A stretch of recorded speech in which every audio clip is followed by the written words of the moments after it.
everybody, how's it going? Stormedegree 14 here, and welcome back to another reaction. Finally, last we're getting at Nostalgia Critic's newest video. Again, Liar, Liar review. The review of Liar. So, I'm bet you're wondering what this movie is. I kind of know what it is, but we all know it for one particular reason, and that reason is... Stop breaking the law, asshole! Yeah, exactly, for that reason. So again, I know this is a movie about an attorney who, his kid wishes that his dad would stop lying about stuff, and chaos ensues with how it happens. So, I don't know, I mean, from what I remember, this is actually one of Jim Carrey's older roles, and it's gonna be kinda interesting to see, for sure, considering that this year he's said he was officially retiring as acting. Which is kind of a shame, because he was really good as Eggman in the Sonic movie, and I would love to see him again in the third one. But, again, it's his choice, not ours. So with that being said, I hope you guys will support Nostalgia Critic for this video, will support my reactions, check out my other videos when the time comes. With that being said, let's get on with the reaction in 3, 2, 1. Da da dum. Da dum dum. I wonder if, like, near the end of the year, we're finally gonna get the cats unlocked or something. I know I'm still on that, but come on. I think it'd be super cool if, like, we actually got to unlock them somehow. Hey, dog. Hello, I'm the Nostalgia Critic guy. Remember it so you don't have to. Mm-hmm. I don't know. I guess I'm on a Jim Carrey kick for some reason. Yeah, that is kind of a thing, isn't it? I mean, it's considering it's his... At least in 1990. Considering it's his retirement year, I'd say it's kind of a good idea to be on the Jim Carrey kick, so don't be too hard on yourself, Doug. 7. Liar Liar really was the perfect premise with the perfect people at the perfect time. A comedy about a lawyer who can't lie for a day with Jim Carrey and the director of The Nutty Professor right after the disappointment of the Cable Guy. Now, I'm going on record saying I think the reaction to the Cable Guy was a little odd when it came out. I think people have opened up to it after the internet has shown there's a lot of people like this out there, and for some reason people thought this one underperforming movie, underperforming, didn't even bomb, was the end of Jim Carrey's career. It was a little strange. It felt not a good that did. Liar Liar put Carrey back on top. The film was Universal's second biggest 3-day opening, causing Carrey, who was presenting at the Oscars that week, to open up by asking, "And how was your weekend?" Well, the premise is a funny one. It could have gotten really old really fast, but a very well-written script mixed with Carrey's boundless energy gave the film the perfect mix of surprises, laughs, and even a bit of heart. Yeah. So let's go back and see why this film was such a favorite then and continues to be a favorite now. Sorry. This is Liar. Liar! It's not a subtle movie. As the credits roll, we open this 90s PG-13 comedy about a broken family the way every 90s PG-13 comedy about a broken family opens. Let's see. After Mrs. Doubtfire. The goofy father has a clear problem resulting in a divorce with his kid still loving him, and way too whimsical music accompanying the whole thing. Did somebody just free a fairy? Why was every comedy scored like somebody got accepted into Hogwarts? Jim Carrey plays Fletcher. It is kind of weird, not gonna lie. Turning into a used car salesman. And as you'd imagine, he doesn't have time for his son Max, played by Justin Cooper, to the dismay of his ex-wife Audrey, played by Maura Tierney. But when he does make time, he does make Max happy. A claw! Ah! Nothing can stop the claw! Does the music think the Claw's the main character and we're wrapping up his story? I'm already waiting for the end credits to run with the score. I ran out of gas. Rough neighborhood, too. Might have had to pull out my Be a fun movie if you just had the claw. I'd love to see someone make a movie about that. 9 and bust a cat. With my mind on my money, on my money, on my mind. In a year when movies were battling to be the whitest, that might have been the whitest moment. Yeah. Oh, spoke too soon. Carrey always plays Audrey's current love interest, Jerry, who's a perfect innocent foil to Fletcher. Wait, so he's playing both the ex-husband and the new husband? Interesting. Maybe we can stop at the park on the way home and play. This will make a fun dynamic, actually. Dad. Thanks, son. As much as I've made fun of the British accent always can't quite cover up, Wait. I feel like it really adds to the innocently naive attitude this character has. I feel like any second he's gonna lead a Mormon Boy Scout troop in Neverland. Hi, honey. Hi. Wow. The look. This image. Deleted. And then there's Carrey's performance. Overactor. Yes, obviously, that's one of the reasons we all go to see him. We Because want of to his see him react big overaction. when he can't lie, and he does all that great. And we want to believe this is a guy who not only could be a lawyer, but would also have the personality that lends itself to breakdowns like this. Yeah. And that works, About half the time. Really? He Only simply half the has time? the cynical joy of being good at what he does, no matter who it hurts. And it's believable he would pass on that joy and silliness when playing with his son. Yeah. Sometimes, he is just Jim Carrey being Jim Carrey. You guys aren't, you know.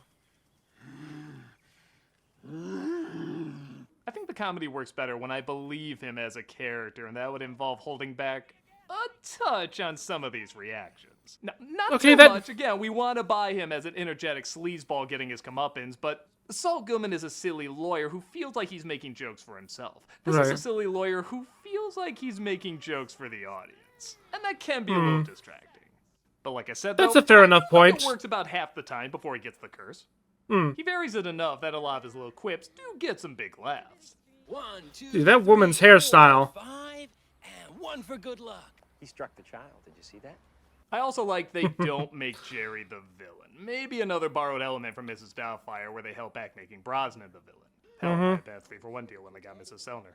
With that said, the supporting cast does good giving Carrey the grounded support he needs while still being memorable. Nobody feels out of place or forgettable in this. Even Max is always on the cusp of being too blandly cute, but he pulls off just enough believability to feel like a real kid. Will sitting too close to the TV set make me go blind? Not in a million years. Aha! I knew blue light glasses were just a way for the government to get microchips inside our butts. I don't know. Nope. Good conspiracy theories. On that note, I have never heard of that conspiracy theory ever. Is that really what something people believe? I actually followed that policy and tried to not use as much devices at night. I mean, I fail miserably, but still. Fletcher lets things go too far when he has to cancel 2 meetups with Max. One of them being his birthday party. Takes the time instead to sleep with his business partner Miranda, played Oh, by Amanda Lord. Donahoe. As you'd imagine, Max makes a wish that for one day Fletcher can't tell a lie, and it instantly comes true. Is it good for you? I've had better. Oh. From this point on, Carrey does almost every take perfectly. He has to go from being shocked why the hell he can't lie to trying to stop and failing miserably to trying to find ways around it to just accepting that his life is over because of it. It's a perfect excuse for him to go as big as he normally does. Right. Sorry, I don't know why the elements are still up. One of the few times where a trailer does a joke a little funnier. In the elevator, he keeps talking about this woman's breasts, again unable to stop himself, and even though I'm not the biggest fan of censorship, the cut in the trailer I think works better. Everybody's been real nice. That's because you have big jugs. I mean, your boobs are huge. Mama! Oh my god. Everybody's been real nice. Well, that's because you have big... And I Yep. get it, you have to see the movie to see what he says, that's one of the reasons you go see it, but I think imagining what he said is a little funnier, and I'm sorry, that's an amazing edit. Well, that's because you have big... That is pretty good. Who knows, maybe Wicker Man would have been funnier if they edited. Yeah, this is better than what some trailers do. Like, try to take a scene that looks like it's in one part of the movie and then it's in the other. Which is actually one of the Sonic movies, like with Sonic and Knuckles at one point. But honestly, that wasn't too bad, but I get the point. That was definitely a lot better. Edited out that big punch. What is it? What's wrong, sister? Yeah, maybe not. Yeah, I thought it was pretty solid, I guess. Tilly plays the divorcee, trying to take her ex for all he's worth on Fletcher's advice. And Jason Bernard plays the judge, trying to make sense of the oncoming insanity. Swoozie Kurtz is also great as the ex's attorney. Sometimes her facial reactions are just as good as Carrey's. Yeah. I think a lot of the scene depends on your threshold of silliness. What's your case? Like, I think that's pretty funny. That's pretty stupid. Yeah. That's really funny. Yeah, that's a bit excessive. Really stupid. But all balances out when he gives a look like he just made the best argument ever. That's how a lot of this first courtroom scene works. That was pretty It's a little funny. hit and miss, and I think he's jumping too big. Hold on a second. That was actually really cool there. Let me see that one part. Courtroom scene works. It's a little hit and miss, and I think It looked he's like his jumping hair too flared big up a from that little too scene. Quickly. 1:30 sharp. But then the little touches like him hinting at the court reporter not to type what he mutters is pure gold. The Honorable Judge Marshall Stephen. Uh-oh. He used to sing a lot of that at the Trump trials. When he gets to his office, it's crazy funny, crazy fast as he tries to tell the simple lie of saying the pen is blue when it's red. The color of this pen When he demands his hand to write it, his hand actually turns on him and literally spells the truth all over his face. I have no problem believing that hand is alive and pissed at Carrey. Oh, that is good. See, yeah, now I get what you mean. This is where the chaotic stuff should really happen, when he's by himself. I love wondering how this curse works where his hand is given a mind of its own. Stop it! I know that hand doesn't have eyes, but it has eyes. Yeah. Panicking, he tries to talk to Audrey, only to discover Jerry has asked her to move to Boston with him. And they're leaving that night. Yeah, did I mention a lot happens in this 24 hours? That is really fast. Then you'll have pretty much the same relationship you have with him now, won't you? That's a really good line. Most of the movie has a good tempo from this point on. It's very rare a joke doesn't work. Carrey gives just the right reactions, going absolutely insane while having to answer absolutely any question asked of him, even if it's rhetorical. What's your problem, schmuck? I'm an inconsiderate prick! Even the music I was kind of mocking earlier adds a playful energy that elevates the more hyper moments. Yeah. Also, I feel like this moment sums up why there's a lot of big lawsuits in America, but not quite as many small lawsuits as you would think. If I take it to small claims court, it'll just drain 8 hours out of my life, and you probably won't show up. And if I finally got the judgment, you just stiff me anyway. But God help you if I find a faded kabuki mask under a bridge. Oh, no. No, no, no, no, no, no, no, no. We're not doing that. Fletcher explains his absence, realizing he's incapable of making up any more excuses. He tells the truth to himself as well as to Audrey. I'm a bad father. I mean,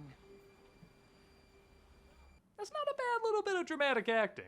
No, It doesn't have to be over-explained. It's all gotten across with just the emotion on his face. Right. It would have been so easy for Carrey to majestic it up and play that bigger, but he finds just the right balance there. Enough to make up for this weird line when he promises to show up tonight or her and Max are going to Boston. if I don't show up, I'll pack you myself. I will lovingly wrap your knickknacks with bubble paper. I hope so. Wait, which part? That What? line really should have been reworked. Yeah, that was a little weird. Reveals what Max wished for, causing Fletcher to finally put 2 and 2 together. Oh my God, that's it. Small claims court won't work, so I'll have to go after the government! That's a celebrity, that's what I'm used to doing. I mean, that is a fair enough decision. Fletcher visits Max in school. I do not like them, Sam I am. I do not like green eggs and ham. Dude, the kid's 8. Shouldn't he be horrified by Roald Dahl by this point? Or is that like the only book not banned now? Admits to Max That's his probably wish it, came that true last and he one. Can't lie. If I keep making this face, we'll get stuck that way. In fact, some people make a good living that way. If you did that. I love even Very when he's trying funny. to teach Max the importance of lying, he still comes across as a dick. Some of these Yeah. throwaway lines are really funny. When your mommy was pregnant with you, she gained a good 40 pounds. Daddy was scared. My teacher tells me real beauty's on the inside. That's just something ugly people say. I do miss 90s writing sometimes. In an honestly clever move, Fletcher tries to recreate the wish with a birthday cake and everything, trying to make Max undo his wish. But it doesn't What is work. Carrey doing here? Yeah, I just need a little test. Nope, my nipples still don't produce milk. One day science will catch up to my fetish. What the Doesn't work hell? because Max And admits smack. He didn't mean it, as when his dad lies, it always makes him feel bad. Realizing he's not getting anywhere, Fletcher goes back to the office. I think here comes the moment. And always to the left. I'll stop reading Miranda's Yelp review of you. And Haney places. Is that what people are doing now? Are they making Yelp reviews of sexual intercourse? I really hope they're not doing that. But you know what? I feel like they're gonna be doing that in the future. Like, Assistant Greta, bringing the same charm she does to basically any role she's in. Ask me something you think I would normally lie about. Remember a couple of months ago when I wanted a raise? Forget it. I don't want to do this. She goes from supporting Fletcher to leaving him after she learns the truth about his raise, and every step feels believable because of how well she plays it. Also, I think this is the funniest line delivered out of Carrey. all right. Bought me this antique silver frame from Tiffany's. Tiffany's. Sale 650 marked down from 10. He looks like James Dean shitting out Mickey Mouse. I love it. God in heaven! Miranda hears of Fletcher's inability to lie and brings him to a board meeting with the boss he knows he hates. Oh no. Pontificating pretentious bastard. But of course, the boss loves his insults because the scene is unbelievably forced. That's the funniest damn thing I've ever heard! You're a real card, Reed! Yeah, I personally Is don't that think it's so? that funny. You could cut this character out of the film and really miss nothing important. The only bit I Yeah. like is Fletcher laughing in Miranda's face and him passing out. Yeah, I feel like that could have potentially been a lot better for sure. Like, I mean, like you could have just gotten a normal route. The boss getting really pissed off at it. Maybe like just cutting him, losing his job, and he's just like, well, that's it. But yeah, pretty much you can cut that whole scene out. Though I don't know, watching more stuff about higher-ups, maybe this reaction isn't so far-fetched.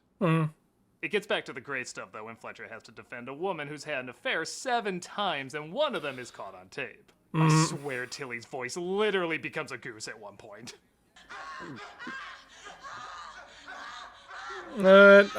Should I censor The that? rocks off for Boris from Balto, man! Yeah, kind of. A goose. It sounds like she's in a lot of pain, considering after she's done it 7 times. I don't think she'd be in pain. I'm sorry. That was so bad. Asks for a short bathroom break where he thinks of a plan to beat the shit out of himself. This leads to one of the cleverest non-lies of the film. Who did this? A madman, Your Honor! A desperate fool at the end of his pitiful rope! A man who thought Penguins was a good career choice! When the judge asks if he can continue, Yeah, though, he not a of course good has movie. to say yes, and the trial is back on. When the man on the tape is called in as a witness, Fletcher realizes he can't complete the question if he knows the answer is going to be false. So all we're gonna do is lie. That sounds simple enough. Doesn't it? It's as easy as not making a cartoon out of my movies, which at the time was trickier than it sounds. Again, and all of this is happening in a day. That's insane. Again, insane that it's just a day. It could just been like he just couldn't lie in general for a long time, but He takes the stand and things immediately start to go wrong. Isn't it true that your relationship with my client is entirely platonic? I object, Your Honor! Glad we got Amber Heard's defense team on the case. This whole scene is comedy gold, from all the different ways Fletcher describes sex, You slammed her, you ducked her donut, you gave her dog a sausage! to stating the obvious, but still hilarious. He's badgering the witness. It's his witness. And did I say that garage sale line was Carrey's funniest moment? Then this facial reaction when he gets the witness to destroy his case is a photo finish. I hooked her brains out! There! Now you happy?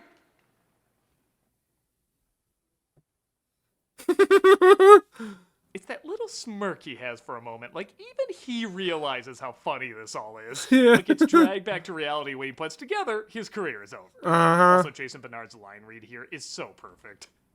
yeah. Do I dare ask you to call your next witness? I truly believe this movie wouldn't have worked half as good as it did if the supporting cast wasn't as top-notch as it is. Yeah, this is a lot funnier than I expected. 31-year-old divorcee on welfare because my scumbag attorney had a sudden attack of conscience. When Fletcher discovers his client's real age, though, it turns out she lied about it to get married, which made her a minor. She was only 17 when she got married, and in the great state of California, no minor can enter into any legal contract without parental consent. That makes the affairs irrelevant, and technically the ex-husband, Age of consent. Oh yeah, it's 18. Means it's best not to think too hard about it. I didn't know she was underage. The case is a success, but Fletcher's client wants custody of the kids too, despite the ex-husband clearly being the better parent. She does this inspired by what Fletcher said earlier. God's sake, will you give me those? They're mine. Let go of Daddy. Let go of him. Don't you have some checks to write? It's kind of funny in a movie that tries to give every happy ending possible. This family is basically destroyed because of Fletcher. yeah. On Hannah, like not everything is wrapped up in a perfect package, but it almost is, so this does feel a little out of place. This man is a good father, and children are not leverage. Fletcher makes a big scene out of what he's done, resulting in him getting thrown in jail. Aw. And him missing his meetup with Max. Also, am I crazy, or is that the guy who broke out in the opening? Judging by the trailer, I think he had a bigger role. Oh, what do you know? It is. Greta! Have you been sexually molested yet? Because I could circle the block. This movie's a bit ewier than I remember. Yeah, that was a pretty dark moment there. Bails him out after hearing about his change of heart, and he rushes to stop his family from going to Boston. I love my son! I love my son! Merry Christmas, Mr. Potter! Merry Christmas, family I'm emotionally and financially crippled! Merry Christmas, exact scene I'll do 12 years later! Ooh, just in time for my favorite karaoke scene in the The movie. Christmas Carol was scary. For you, young man, it's the claw. Oh, you're scared of the claw. You're scared of the claw. Maybe not even my favorite Elway scene in the movie, maybe just my favorite of all time. Fletcher sneaks his way through pre-9/11 security in a moment that everyone asks, no, really, how did he fit in that bag? And I think the answer is he can just do that. And Yeah, finds the plane apparently. with his son on board. God, it's Fletcher. No, this has nothing to do with Fletcher. Fletcher. The family flying from Camp Chippewa had a similar experience. Yeah. He distracts the pilot stopping the plane, does, I think, every John Leguizamo impression from the past. And despite going to prison, it looks like he finally convinced his family he loves them. He's telling the truth, Mom. He's not allowed to lie. It's 8:45. So you heard? No, it was the truth. I like he tells them after the curse wears off, so they have to trust he's changed just by his word. And cut to a mere 1 year later. No, really, how isn't he in prison after all this? Yeah. Showing up on time to his son's birthday. Late at night. With his friends all gone. You sure he didn't show up late to this too? That's that's fair enough. Our son might be the Antichrist. We should probably set down some ground rules. Audrey and Fletcher immediately get back together, clearly not a holdover from Mrs. Doubtfire. And Max admits he didn't wish for that, but rather for rollerblades. Oh, and an adorably cheesy ending. No one can stop the clock! Yeah. Now that's a story. Jerry became the guy from Saw. And that was Liar Liar. At times corny and over the top, but I think it's what most of us were looking for. I certainly think this is fun. Reactions and family sitcom moments, the movie wouldn't have worked. But the writing is incredibly funny, with a lot of great one-liners, and the acting is all memorable and on point. Any moments that don't work don't really ruin anything, which is impressive for a film that's trying to go so over the top, yet also be so sentimental. Yeah. Harry's energy stops what should be a one-note joke from getting old.